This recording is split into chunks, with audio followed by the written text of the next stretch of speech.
Madam ఏంటి వాళ్ళ భారీ ఎత్తున అంగన్వాడీ టీచర్లు కావచ్చు వర్కర్లు కావచ్చు దేనికోసం ఇదంతా డిమాండ్స్ ఏంటి? ఈరోజు అంగన్వాడీ టీచర్స్ హెల్పర్స్ సమస్యలు పరిష్కరించాలని ఐసీడీఎస్ కమిషనర్ ఆఫీస్ ముందు ఉదయం నుండి ధర్నా చేస్తున్నాం. మేము అడుగుతున్నది ఏంటంటే మాకు అత్యంత నష్టం చేస్తూ జీవో నెంబర్ 10ని తెచ్చారు, దాన్ని రద్దు చేయాలి. కొత్తగా మొన్న మంత్రి ప్రకటించిన దాని ప్రకారం కొత్త జీవో ఇవ్వాలి. టీచర్లకు 2 లక్షలు, ఆయాలకు 1 లక్ష, విఆర్ఎస్ సౌకర్యం కల్పించాలి, పెన్షన్ సౌకర్యం కల్పించాలి, కొత్త జీవో ఇవ్వాలని మేము డిమాండ్ చేస్తున్నాం. ఎందుకంటే జూలై 1 నుండే మమ్మల్ని తీసేశారు. అక్కడ జీతం రాక ఇక్కడ కొత్త జీవో వచ్చి డబ్బులు రాక మేము ఎట్లా బతకాలని మేము అడుగుతున్నాం. జీవో లేట్ అయితే మరి మమ్మల్ని కొనసాగించాలి కదని మేము అడుగుతున్నాం.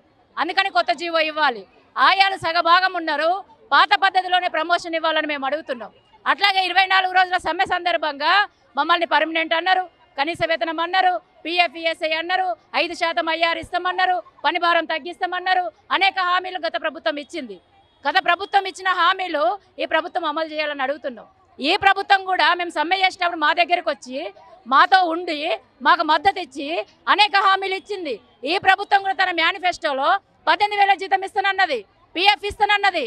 మరి అవేమైనాయి అని మేము అడుగుతున్నాం. నువ్వు హామీలు ఇచ్చినా ఇయ్యవు, పైగా మాకు వ్యతిరేకంగా నువ్వు తీసుకొస్తావు. ఓట్లప్పుడేమో నేను అది చేస్తా, ఇది చేస్తా, అన్ని పెంచుతా, మీకోసం పని చేస్తున్నా అని చెప్పి మా ఓట్లు వేయించుకొని గద్దెనెక్కి ఇప్పుడు మాకు సంబంధం లేదంటే ఊరుకోవడానికి మేము సిద్ధంగా లేం. అందుకని మా కోసం చర్చ జరగాలి, పరిశీలించాలి, పరిష్కారం చేయాలి. పరిష్కారం చేయకపోతే ఈ ప్రభుత్వానికి పుట్టగతులు ఉండవని కూడా మేము హెచ్చరిక చేస్తున్నాం. ఇప్పటివరకు కూడా ముఖ్యమంత్రిని కానీ మంత్రులను కానీ ఎమ్మెల్యేలను కానీ కలవడం జరిగింది, వారి నుంచి స్పందన ఏమి? మొన్న 117 మంది ఎమ్మెల్యేలు ఇళ్ల ముందు ధర్నాలు చేసినాం. మేము మీడియా కూడా మంచిగా మొత్తం ప్రచారం చేశారు. ఎమ్మెల్యేలకు మొత్తం ఇక ఇప్పుడు మీకు ఏదైతే వినతి పత్రం ఇచ్చామో 24 డిమాండ్లు ఎమ్మెల్యేలకు ఇచ్చాం. మేము మంత్రి సీతక్కనైతే 33 జిల్లాలలో కలిసినాం, మొన్న కూడా కలిసినాం. ఇక డైరెక్టర్ గారికి, ప్రిన్సిపల్ సెక్రటరీ గారికి అయితే ఇక లెక్కనే లేదు. మొత్తం చెప్పులు అరుగుతున్నాయి మావి, కానీ ఒక్కటి పరిష్కారం కావట్లేదు. ప్రజావాణి కూడా లేరా? ప్రజావాణి కూడా వెళ్ళినాం, నోడల్ ఆఫీసర్గా ఉన్న దివ్య మేడం గారికి కూడా ఇచ్చినాం. అందరికీ ఇప్పుడు అదేంది కడప కడపకు అదేదో అంటారు కదా, తిరిగిర్రు అన్నట్టుగా ఎవరెవరు ఉన్నారో అందరికి ఇచ్చినాము. ఎమ్మెల్యేలను కలిసినాము, మంత్రిని కలిసినాము, శాలువాలు కప్పినాము, బొకేలు ఇచ్చినాం, అన్నీ చేసినాం. మరి ఎందుకు ఇవాళ ఈ మొండి వైఖరిని ఎట్లా చూస్తారు మేడం? ప్రభుత్వం మొండిగా ఉంటే ప్రభుత్వానికే నష్టం, మాకేం నష్టం లేదు. ఈ ప్రభుత్వము మాతో పెట్టుకుంటే ప్రభుత్వమే నాశనం అవుతుంది తప్ప మేము నాశనంగా. మేనిఫెస్టోలో పెట్టింది ఎందుకు అమలు చేయలేకపోతాను, దీని వెనక ఏముండదు? అది ప్రభుత్వం చెప్పాలి. ఎందుకు అమలు చేయట్లేదో ప్రభుత్వం చెప్పాలి. మేము అదే అడుగుతున్నాం. నీ మేనిఫెస్టోలో పెట్టింది కూడా నువ్వు ఎందుకు అమలు చేయట్లేదు? గత ప్రభుత్వం ఇచ్చిన హామీలు నువ్వు ఎందుకు అమలు చేయట్లేదు? ఇంకా వ్యతిరేకంగా ఎందుకు చేస్తున్నావు? మాకేమో హామీలు ఇచ్చి గద్దెనెక్కిన తర్వాత సమీక్ష సమావేశం ముఖ్యమంత్రి గారు పెడితే మేమేమనుకున్నాం, మాకు జీతాలు పెంచుడేమని మేము ఆశపడ్డాం. జీతాలను పక్కకు పెట్టి మేము అందరం దొంగలము, మాకు సీసీ కెమెరాల బయోమెట్రిక్ పెట్టాలని నిర్ణయం చేస్తాడు. మరి ఎన్నికలప్పుడు ఎందుకు చెప్పలే? అంగన్వాడీ టీచర్లు దొంగలని ఎందుకు చెప్పలే? అప్పుడు మేము సమ్మె చేసేటప్పుడు మా దగ్గరికి వచ్చినప్పుడు ఎందుకు చెప్పలే? అంటే ఓట్లు వేసేటప్పుడు ఒక మాట, ఓట్లు వేసినాక ఒక మాట. అంటే ఓడ దాటేదాకా ఒక మాట, ఓడ మల్లన్న, ఓడ దాటిన తర్వాత బోడి మల్లన్న అన్నట్టుగా ఈరోజు ప్రభుత్వ విధానమే సరిగ్గా లేదు. మేము సరిగ్గానే ఉన్నాం. అంగన్వాడీలు కూడా ఇలా ప్రభుత్వ నిర్లక్ష్యం వల్లనే లోపాలు జరుగుతున్నాయి అనుకోవచ్చు. 2 నెలల నుంచి బియ్యం లేదు సార్. వాళ్ళు సీసీ కెమెరాలు అంటారు కదా, 2 నెలల నుంచి బియ్యం లేవు. కోడిగుడ్లు వస్తాయి, అందులోకించి నల్ల రంగు బయటకు వస్తుంది. పప్పు ఉంది, ఇంత పొడుగుంది, అది పప్పు ఏం పప్పు కూడా మాకు తెలియదు. గంట సేపు కుక్కలర పెడితే ఉడుకుతలేదు, గంట సేపు.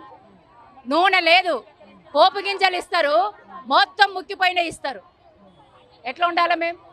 అందుకే సీసీ కెమెరాలు మాకు కాదు, డైరెక్టర్ గారికి పెట్టాలి, రేవంత్ రెడ్డి గారికి పెట్టాలి, సీతక్క గారికి పెట్టాలి. రెండోది ఏంటంటే ఫుడ్ ఎవరు సప్లై చేస్తున్నారో, ఎక్కడ ప్యాకింగ్ చేస్తున్నారో అక్కడ పెట్టాలి. ఏం సప్లై చేస్తుందో ప్రజలందరికీ తెలవాలి కదా. గుడ్డు ఎంత ఉంది, ఆ గుడ్లు పలిగిపోతున్నాయా, లోపల ఎట్లుంది, బియ్యం ఎట్లున్నాయి, బియ్యంలో పురుగులు ఉన్నాయా, సన్న బియ్యం ఉందా, దొడ్డు బియ్యం ఉందా, ఇవన్నీ తెలవాలి కదా. మాకు సీసీ కెమెరా పెడితే ఏమొస్తుంది?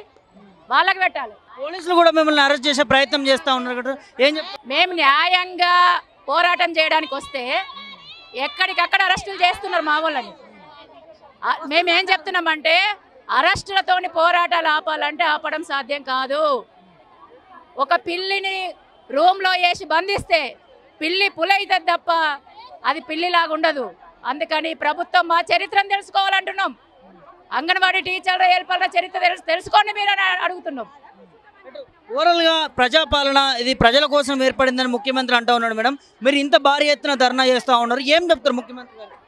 మాకైతే తెలంగాణ రాష్ట్రంలో కాంగ్రెస్ ఆధ్వర్యంలో వాళ్ళు ప్రజాపాలన అంటున్నారు కానీ ప్రజాపాలన కనబడతలేదు. ఇది నిర్బంధ పాలన. మేము న్యాయం అడిగితే మమ్మల్ని తొలగిస్తారట సార్. మేము లేని డిపార్ట్మెంట్ ఎట్లుంది? మేము లేని డిపార్ట్మెంట్ ఎట్లుంటుంది? ప్రజాపాలన కాదు, ఇది నిర్బంధ పాలన. తర్వాత మీ కార్యాచరణ ఏంటి, ఏం చెప్తారు? వాళ్ళే ఇక్కడికి రావాలి, వచ్చేదాకా ఇక్కడే ఉంటాం. ప్రాణాలకు తెగించి కూడా మేము వచ్చినాం. చావో రేవో తేల్చుకోవడానికే వచ్చినాం. మేము వాళ్ళే తేల్చుకోవాలి.